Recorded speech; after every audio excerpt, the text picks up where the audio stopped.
Hello students, welcome back to my YouTube channel. आज हम study करने वाले हैं synthesis, storage and destruction of acetyl Colin.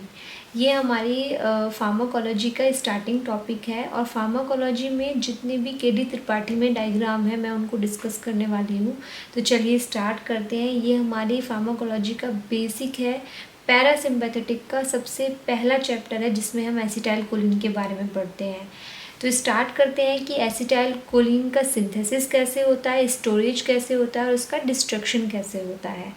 तो बहुत ही सिंपल लैंग्वेज में ये हमारी एक नर्व एंडिंग है जिसे हम कह रहे हैं कोलिनर्जिक नर्व एंडिंग। अब कैसे इसमें एसिटाइल कोलिन बनता है, कैसे वो वेसिकल में भरता है और कैसे वो अपनी साइट पर आकर फिर रिलीज़ होता है। तो सबसे पहले हम इसे कहीं से भी स्टार्ट कर सकते हैं, लेकिन जो केडी त्रिपाठी बुक में दिया गया है उसमें फर्स्ट स्टेप है जब कोलिन को एक्टिवली यहाँ से एक्सोनल मेम्ब्रेन के through, this is axonal membrane, यहाँ से कोलिन को अंदर लिया जाएगा।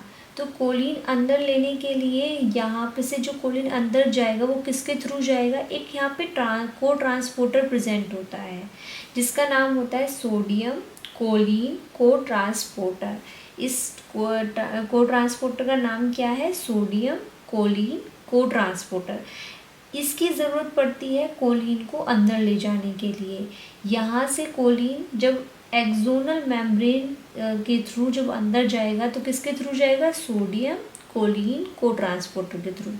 जब कोलिन अंदर पहुंच जाता है तो कोलिन अपने किस फॉर्म में चेंज हो जाता है, जो सबसे ज़्यादा पॉपुलर है जिसके बारे में हम पढ़ रहे हैं, एसिटाइल कोलिन के बारे में।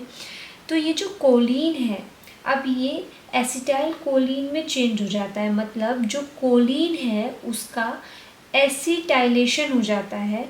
तो ये जो कोलिन का एसिटाइलेशन है इसे कौन करता है, ये एक हमारे कुछ क्या होते हैं, एंजाइम्स होते हैं, जैसे हमारा कोलिन एसिटाइल ट्रांसफरेज।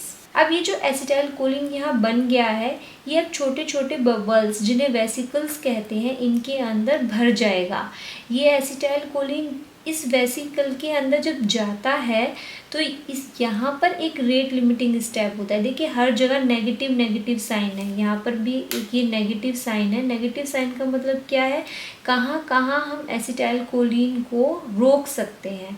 तो एक तो पहले हमारा सबसे पहला जो साइकिल था वो था ये वाला कि कोलिन को अगर हम अंदर ही ना आने दें तो कोलिन से एसिटाइल कोलिन नहीं बनेगा।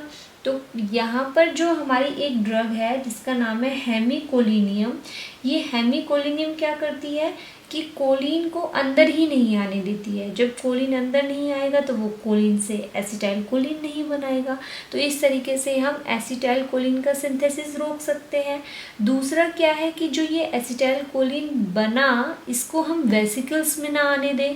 तो वेसिकल्स जो है, वेसिकल्स में आने के लिए कौन रोकता है, इसका नाम है हमारा वेसामाइकोल, जिसे हमने VSA से रिप्रेजेंट किया है।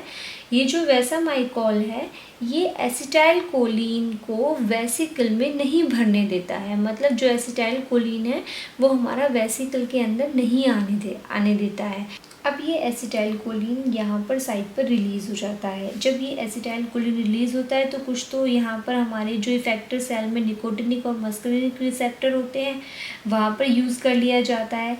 लेकिन बहुत ही जल्द ये जो एसिटाइल कोलिन है ये हाइड्रोलाइज्ड हो जाता है इनटू एसीटेट और कोलिन। दो चीज़ें बन जाती हैं एसिटाइल कोलिन में। देखिए दो चीज़ें छिपी हुई हैं, एक तो एसिटाइल मतलब एसीटेट और कोलिन, तो दोनों में ये फिर से कन्वर्ट हो जाता है।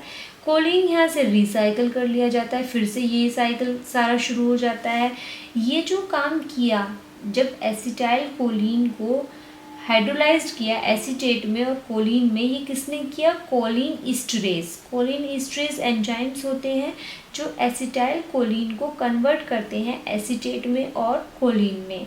यहाँ पर जो कोलिन ईस्टरेज है यहाँ पर ही हम कुछ ऐसी अपनी ड्रग्स देते हैं जो इसको इनहिबिट कर सकती हैं, तो उन्हें हम कहते हैं एंटी कोलिनिस्ट्रेज ड्रग। तो यही हमारा एक छोटा सा साइकिल है जो बहुत ही इजीली आप इसे समझ सकते हैं। Thank you students.